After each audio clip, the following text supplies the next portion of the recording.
There's trouble brewing in Arizona. Donald Trump is feuding with his own party. At odds over trade, healthcare, law and order, and over the president's abrasive style. And then there's the wall. We are building a wall on the southern border, which is absolutely necessary. Believe me, we have to close down our government. We're building that wall. That would be an awful decision that would backfire badly, not just on the president, but all of the Republicans who are in office.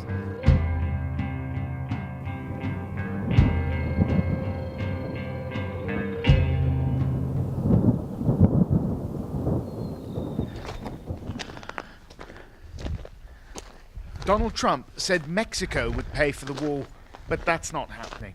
So now the president needs tens of billions of dollars from Congress, and he's likely to face opposition not just from Democrats, but from Republicans as well.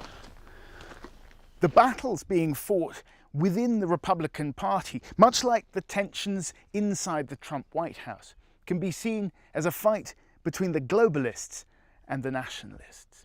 And the wall has become a symbol of that. It's become the totemic issue at the heart of this battle.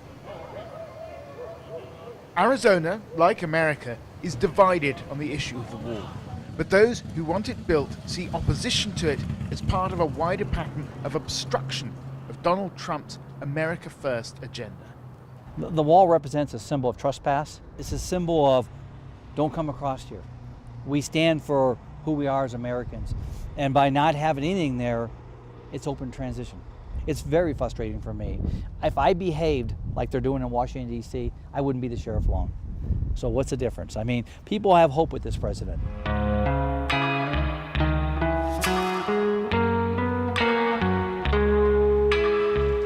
Donald Trump won Arizona in 2016, but by a far smaller margin than the Republican candidate in 2012.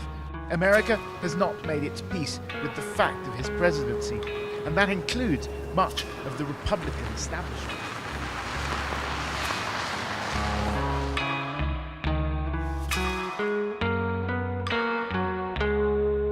Arizona's two Republican senators, John McCain and Jeff Flake, have been some of the most outspoken critics of the president. Now, as we know, Donald Trump doesn't take criticism well, and he's hitting back. He's looking for candidates to challenge Jeff Flake, a senator from his own party, when his seat is up for re-election in the midterms next year.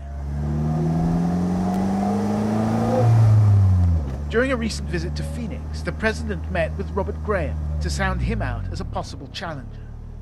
He's a former chair of the state Republican Party and ran the president's campaign in Arizona. Trump, he says, was elected to shake things up, and that's exactly what he's doing. He's a disruptor. So disruptors generally get effective, positive change if they can endure through the change. And so right now, the politics as usual people, when he talks about draining a swamp, he's disrupting your universe. He's not concerned with the optics of politics or what he says. He's concerned with the outcome. It's been a chaotic summer in the White House. 5 senior staffers have resigned or been forced out in as many weeks. You could think it's chaos in there, but I can tell you it's organized and intentional what they're doing, because what he is doing is he's behaving like a CEO. But when I see people like Reince Priebus go out, that doesn't make me think he's pushing an ally that was, America First ally. I think that was somebody that really didn't have his best end game in mind when he was in the White House and even before the White House, given discussions that I had with Priebus beforehand.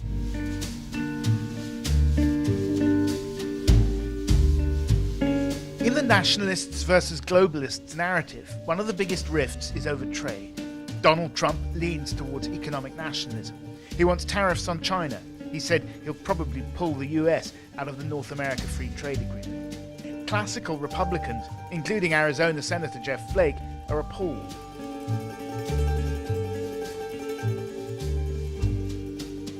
I don't believe there's any more articulate champion of free trade and conservative values than Senator Flake. It's a very odd political strategy to me that it seems that he's doing everything possible to settle scores within his own party than expanding the playing field in terms of available seats. The president would most likely find it a lot easier to pass his agenda, whether it's health care or any other issue, if he had some more votes to spare in the United States Senate. Donald Trump promised his voters he would make America great again. The implicit reference to a bygone era has sparked a battle for the soul of this country. It's a battle that's also being played out in the White House among staffers in the nationalist and globalist camps. The Republican establishment is pinning its hopes on the latter to try to wrest back some control of the administration. I think there's a battle going on in the White House in terms of control over how the president moves forward. I would like to see that the good people in the administration stay. I do believe the country is better served with them being in key positions and continuing to fight to try to turn the ship around. The drive from the Mexican border towards the state capital Phoenix takes you through the town of Tombstone. The gunfights of the old Wild West were a mixture of the personal and the political, hard-bitten local ranchers versus northern newcomers looking to impose law and order. We got talking to Mike Caruffa, owner of the Doc Holiday Saloon.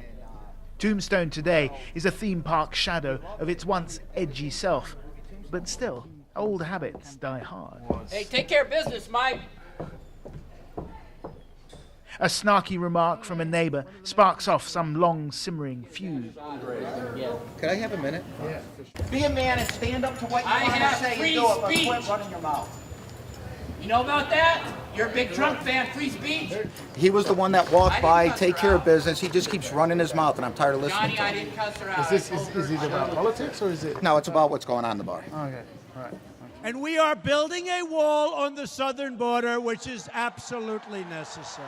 It turns out Mike was at the rally in Phoenix last month, standing directly behind the president. Mike can tell us something very important about Donald Trump. Something his detractors often fail to understand. With his base, his popularity is pretty much unshakable, no matter what he does. It's like you're talking to your buddy. It's like you're talking to somebody you know. It's not like, it's not like talking to a politician. I'm from an Italian family. And he turned around a couple times and he puts his hands out and he goes, what am I gonna do? I mean, what do I gotta say? You know what I mean? Like, hey, what do I gotta say? Right? And it just reminded me of being at home with my uncles and stuff. And I agree with pretty much everything he said. In fact, I agree with everything he said.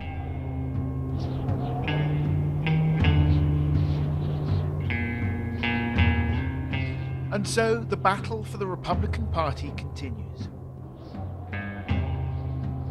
In the cities, the metropolitans are chipping away at the jagged edges of this presidency. Trump calls that the swamp. Out here in the desert, they like their politics a little rougher.